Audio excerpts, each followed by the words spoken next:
बिस्मिल्लाहिर्रहमानिर्रहीम अल्हम्दुलिल्लाहि वस्सलातु अला आलिहा। जिस अहम मसले की तरफ तवज्जो मबज़ूल कराना चाहता हूँ वो सजदे के वाजिबात हैं।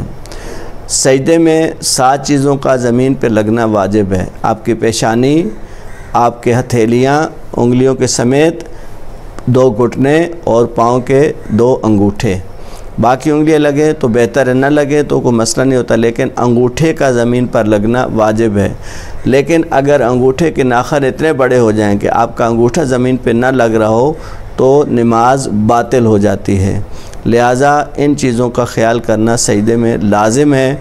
अगर आपके नाखन बड़े हुए हैं तो आप उनको फ़ौरन काट दें, इसलिए कि अगर जो है वो आपको मसले का नहीं इल्म था और आपने उसमें सुस्ती नहीं की थी समझने में, अगर सुस्ती की तो नमाज़ों की क़ज़ा भी वाजिब है।